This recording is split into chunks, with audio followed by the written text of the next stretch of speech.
Welcome back to The Maturity Project. I am your host, Sir Chad Everett Broshears to some, Chad Everett Broshears to others.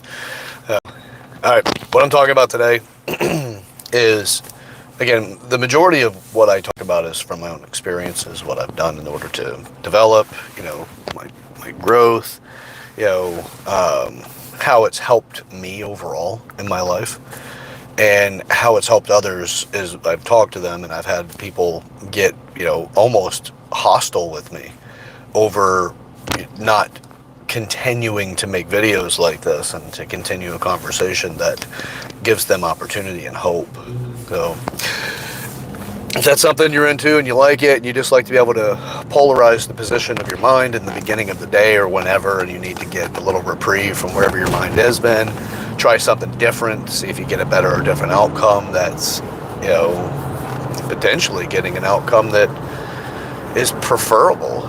So anyway, all right, let's get to what I really wanted to talk to you about today, and that is, really giving yourself the, what the hell am I waiting for?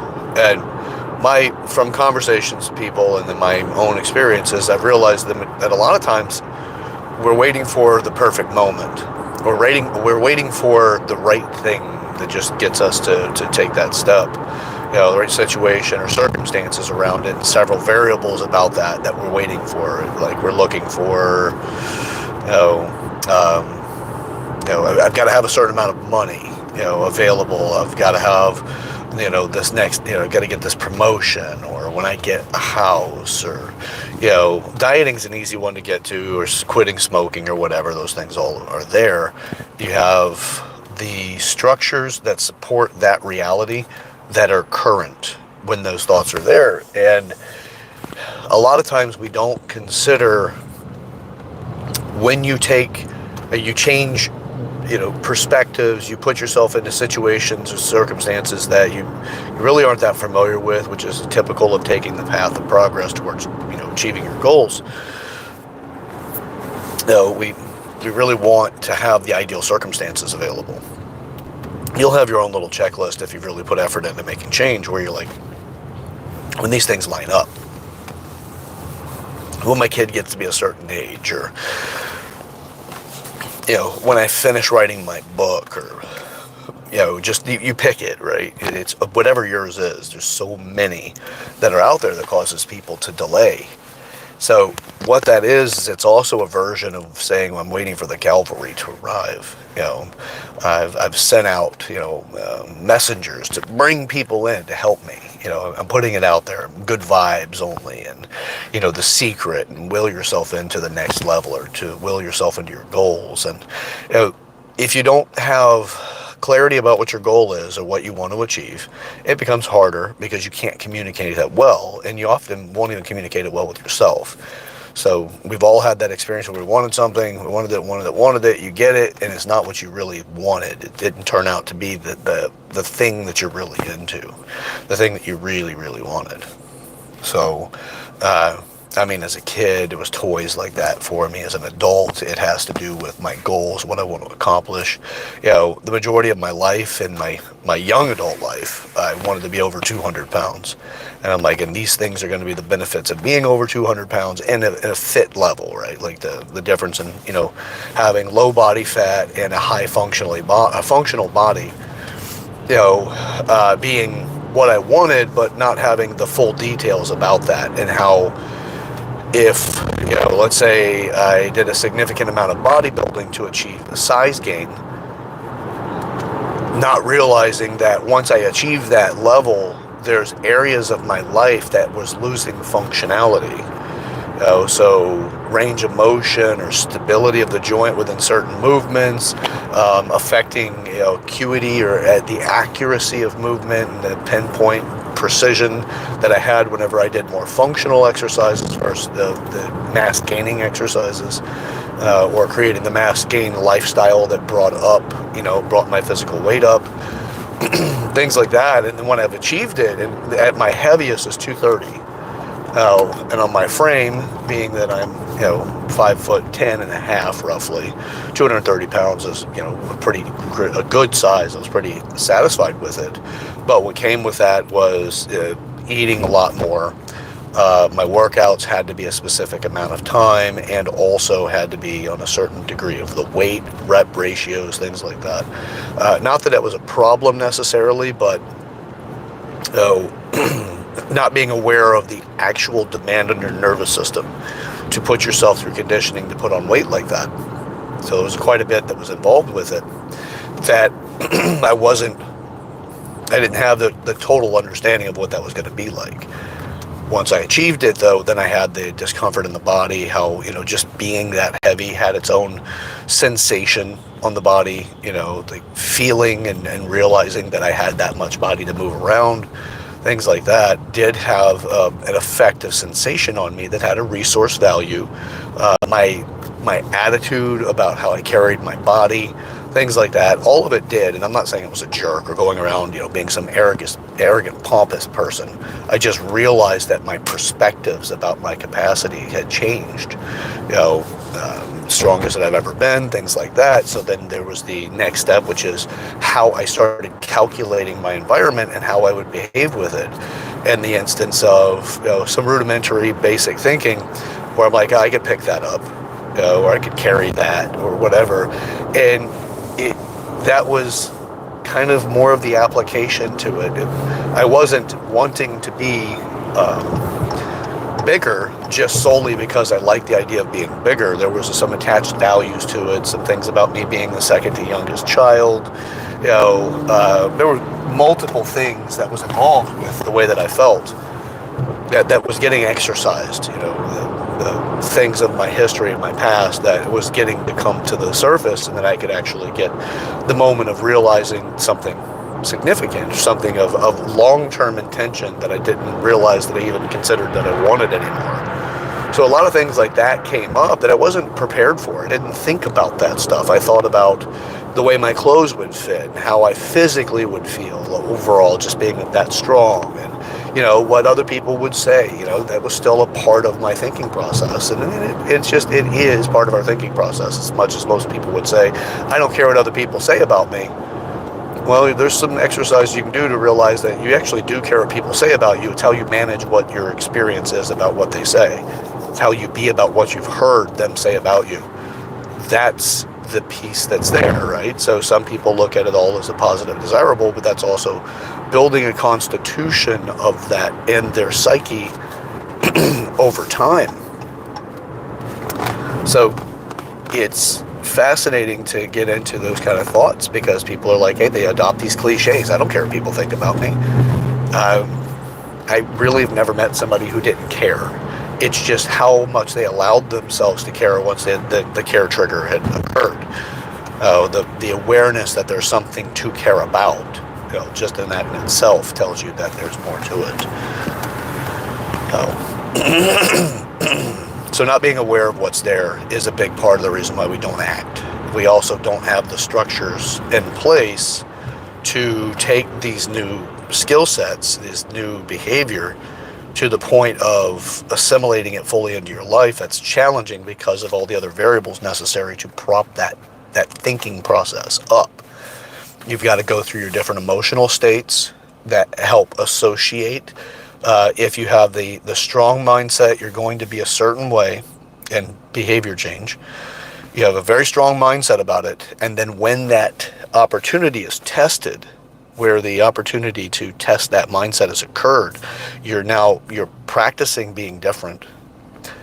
You have the strategies and structures you become familiar with that create the resource allocation and support that you give yourself, the way you think through different things, how you accumulate to the point of thinking specific things into outcomes.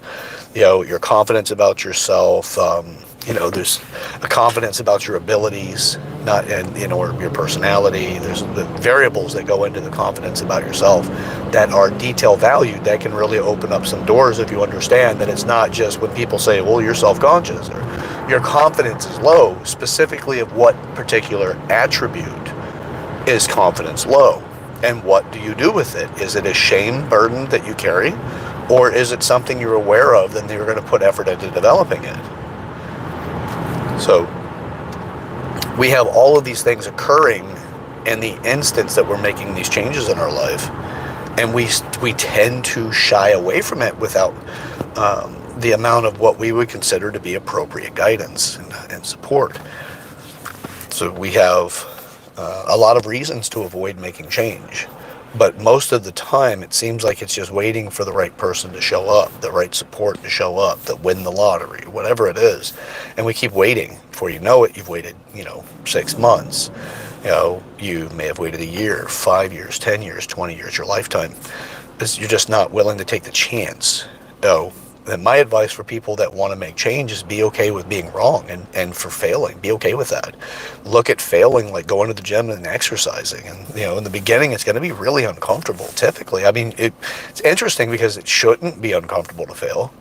We have failed our entire life at things. We try things and then we fail at it. And then we try it again and we get a little bit better, but fail again. We try again and get a little bit better, but fail again. Sometimes you try that 4th time and you're successful. And you try it the 5th time and you're more successful. And there's a process to it. We don't just get successful. We get better at being successful the more we have conditioned ourselves through the fail process to success.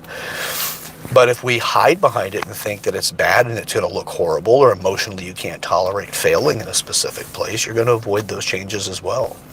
So the cavalry isn't going to come. It's not. You're waiting for a lottery opportunity, and the majority of people won't win the lottery of any degree, even if it's a free ticket, they play. They're just not going to have that kind of luck dealt out to them. And so if you're waiting for the cavalry to arrive, you're waiting too long. Become the cavalry.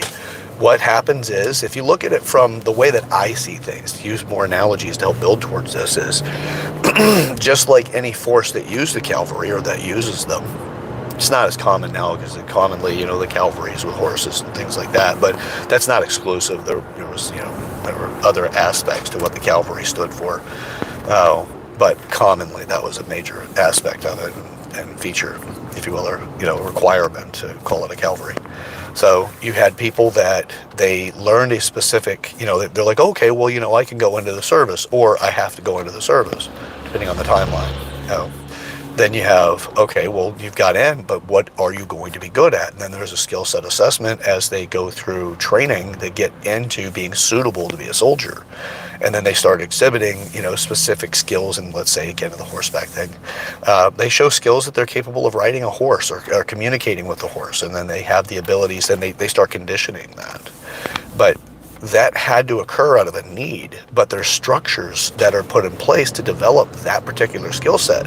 We all come out of the womb, right? We're all born, and we have our innate skill sets that are genetically predisposed to us, and then we have, what we develop over time. So if you become okay with failing, you will become more successful, because you start embracing the failures as lessons. What can you do to get better? Just like anything, again, like physical, going to the gym or the cavalry thing, is that's not like, okay, all of a sudden you're the best cavalryman. It's just it. You were divined and you were assigned this way, based off some sort of spiritual entity or whatever you ascribe to, and then therefore, you're great. That's very uncommon. A lot of times you condition the skills, they line up with multiple other skill sets that create the foundation of functionality through the psychological, emotional, and physical body. And you align those with the required skills necessary to ride horseback and to be able to fight on horseback and be able to have the combat skill set necessary to be efficient, and that you're less likely to hurt your horse and more likely to, be used for the thing that you're used for. Riding your horse into a group of people in order to, overcome and split up, the enemy. There's a lot of things that they did with cavalry, and I'm not an expert at it, by the way, but just to give you that insight, they had to develop up into that.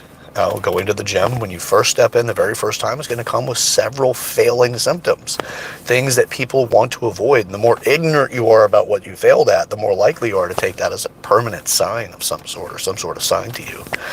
So You get into the gym, you start exercising the very first day. You don't know what to do. You don't have the conditioning necessary to even understand how to put exercises together, let alone what exercises are what. Completely, ignorant to all of it. Nothing's wrong with ignorance. It's just the fact that there's lacking knowledge or experience. So you get into the gym and you know nothing. And you start looking around to look for people that have movements that look right or look right enough, or start to look for a comparison of consistency of movement, where you think, well, that must be the right way of doing it. Multiple people have done it that way.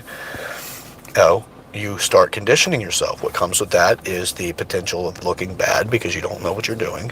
The other is, when you do start moving, well, you're going to get what's called DOMS, which is delayed onset muscle soreness. Most people believe that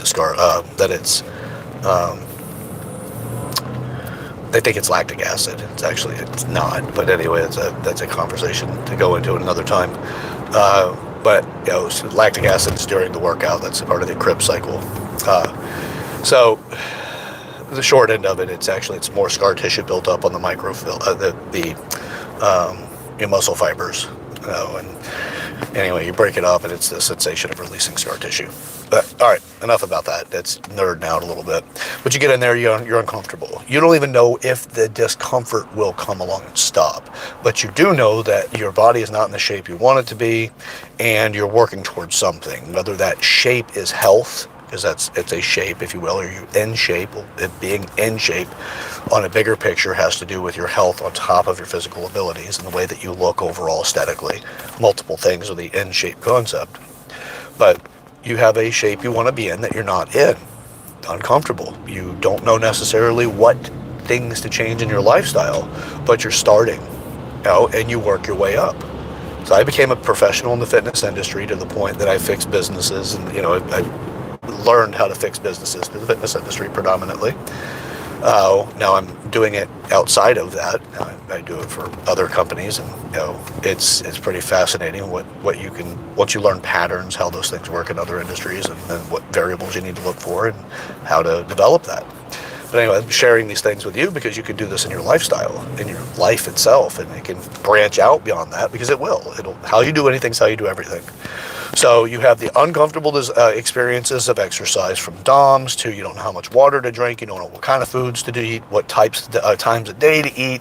You're just taking on change. In the beginning, it's actually pretty easy to get defeated, unless you become comfortable with getting defeated, to fail. Getting comfortable to fail is one of the best things you can do for yourself. Because you fail often enough, you're going to be successful as long as your intent is to be better at something. So, get comfortable with it. I love it. Absolutely love it. I fail all the time, and I look forward to it, because every time I fail with genuine effort to make an accomplishment or to succeed, every time I do that with that genuine interest, I'm getting closer and closer to my goal, because I can see where my lessons are showing up and how those lessons will affect my abilities. So get really, really comfortable with failing.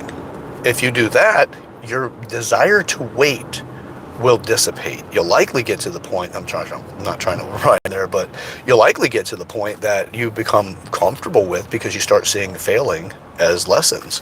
And then you're going to look at it and say, you know what, I'm going to do the other thing now. And you start trying these new things. It's really fascinating by how the experience of change in a different direction that you're unfamiliar with, but the ability to make that change, to elicit that based off of what you've learned to be successful at it. And the more you can recreate that, the more, first off, it's this surprise that, wow, I'm actually getting better at this. Excuse me. And then there's I'm actually good at this. And then comes I'm really good at this. And the sensations you get along that way, it's not just the words, there's a feeling that goes around all of it. Getting comfortable with failing gives you that sweetness of success. But get used to the bitter. Get used to the undesirable, the fibrous stuff you just got to work through. Get used to it, man. It's great. And you'll stop waiting so much. I'm speaking from personal experience. I deal with this, and I struggle. It's not really a struggle at this point. It's just stay consistent. It's staying on point, keeping a priority of it. That's pretty much the majority of it now. So when I say I'm going to do something, I go off and do it, where I'm putting genuine effort into it, and I'm looking for every place that I'm not successful at it, and I'm learning the lessons in that. And if I decide that I'm going to skip the lesson or not take the full benefit of the lesson, it'll show up again. And then when it shows up again, I'm going to be like, there it is. You're going to keep getting this result if you don't learn, and put it back into that learning process. It's incredibly rewarding. And my wait time now to take action is significantly lower in nearly every aspect. And it's a process.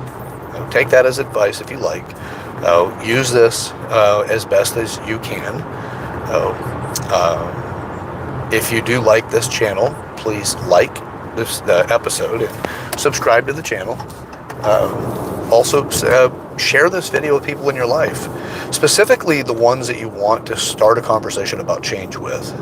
Watch some of the work that I put out, or the body of work that I put out. Make it a conversation starter. I don't need to be the absolute guru in this. I don't really look at myself that way. But if you find that there's something about me that's worth making it a point of interest in the conversation, whether I used a specific word that didn't seem to fit the context, whether my voice patterns change occasionally, or you notice that I get distracted while I'm driving in and things like that, whatever it is, just, use that as the common ground to start the conversation. Make the change you want to make, but be okay with the little steps at a time. Sometimes you'll make a bigger step. It may even be a leap. But just stay comfortable with being consistent. A little bit at a time. 1% every day will change the world. So know what you want to change, put effort into it. Share this video, get those conversations started. You'd be surprised how far that stuff can take you. And what kind of world you'll be inside once you've achieved that. It's up to you. Be the master and commander of your own life. Work on it. So, all right, till next time. Comment in the comment section if you took anything out of this video. Or if you have anything to throw into it, anything to compliment the conversation, or if you think I'm flat out wrong, perfectly fine. Just comment away, and I'll catch you on the next one. People to change, so let's start it on ourselves. Way to do it. All right, talk to you soon. This is the Maturity Project, number 12, and I am your host, Chad Broshears, or some people call me Sir Chad Broshears. I'll see you.